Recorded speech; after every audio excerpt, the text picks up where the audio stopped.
Hello mga palangga! Kamusta kayo? In this video, I will give you guys an update about my dispute case kay Maya kasi madami pa rin nagtatanong sa akin, nagpa-follow up kung kumusta na daw yung status ng dispute ko kay Maya. So, I'll give you guys an update in this video. Hindi ko na i-share yung buong mga nangyayari, hindi ko na ikukwento lahat.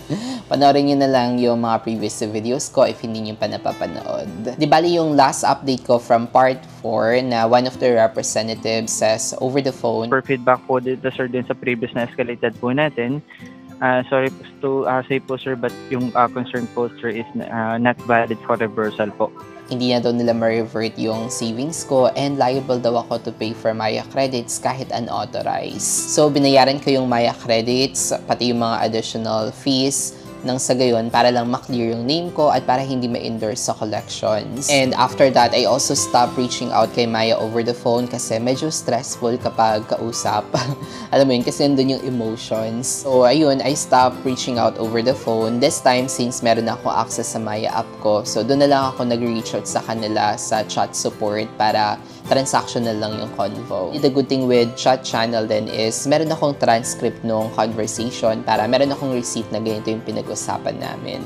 And guess what? Every time na nagpa-follow up ako sa chat support nila, ang lagi pa rin nilang sinasabi sa akin is under investigation pa daw yung case ko. Medyo magulo kasi some rep says na final na daw yung feedback sa akin na hindi na daw nila ma-revert yung savings ko kaya liable ako to pay for Maya credits. Pero most of them says na under review pa yung case ko, wala pa daw final feedback. So, alam mo yun, parang hindi mo na alam kung sino yung paniniwalaan mo kasi some says the other way around.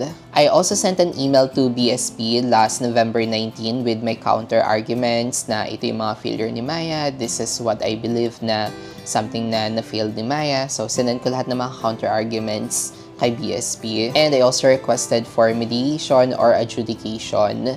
And on December 4 last week, since wala pa rin ako na-receive na updates galing kay BSP about my counter-argument, so I decided to call BSP para ma-double check ko yung status sa kanila.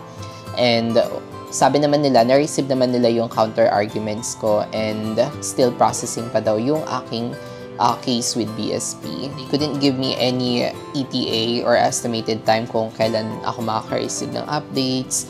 Sabi lang sa akin is to wait lang daw ng email follow-up sa kanila for updates kasi processing pa daw yung case ko and yung mga officers daw nila is madami daw hina-handle ng mga cases kaya siguro medyo delay yung pag-handle or yung pagpaprocess ng kanilang mga complaints.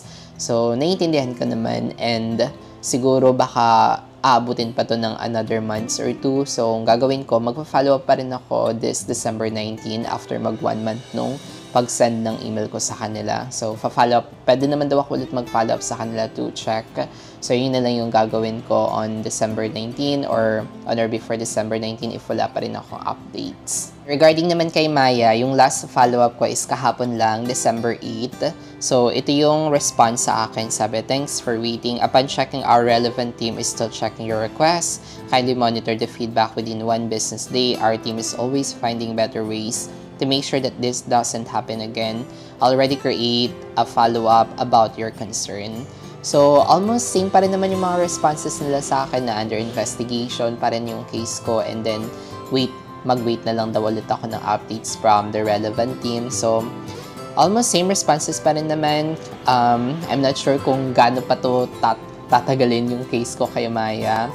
And ang weird lang din na kapag may mga one time na nagpa-follow up ako via chat tapos sasabihin nila final daw yung feedback ko nung matagal na. So, hindi ko naiintindihan. Pero most of them says under review pa yung case ko. So, ayun lang, magulo. Di ko alam kung sino yung paniniwalaan ko sa kanila. Pero ayun, magpa-follow up pa rin ako lagi kay Maya para ma-double check ko din kung may progress ba dun sa mga pinagsasabi nila na under review yung case ko.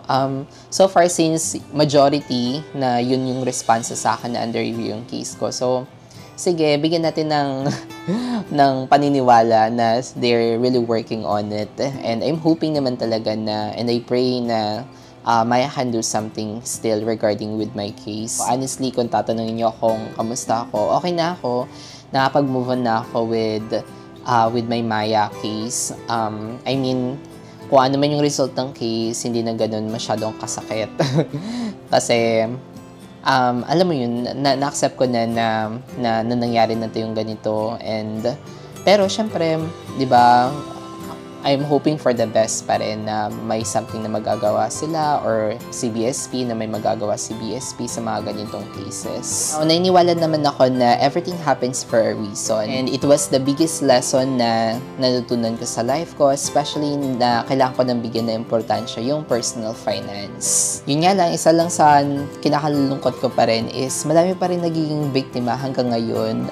Early victim ako for early October. Pero hanggang ngayon, November, December na, madami pa rin nabibiktima. So, madami pa rin ako na-receive ng mga messages, direct messages sa IG ko na lately lang daw sila nabiktima, ganun. So, I'm hoping na Maya will take an action directly dun sa system nila na maybe lagyan nila na additional security or additional protection yung mga users nila ngayon para kahit papano, diba, mabawasan yung mga ganitong incident. Although, they tried their best naman, nakikita ko naman nagsasend na sila ngayon ng mga advisories, pero parang for me, hindi sapat yung mga advisories. So I'm hoping na may ginagawa silang action directly dun sa platform nila para naman mabawasan yung mga ganitong incident o pangyayari. Kasi kung sasabihin nila na uncontrollable yung mga text hijacking o yung mga scammers, so, maybe focus sila dun sa controllable, di ba? Sila yung may-ari ng platform. Alam naman siguro nila kung paano nagagamit ng mga scammers yung kanilang platform. So,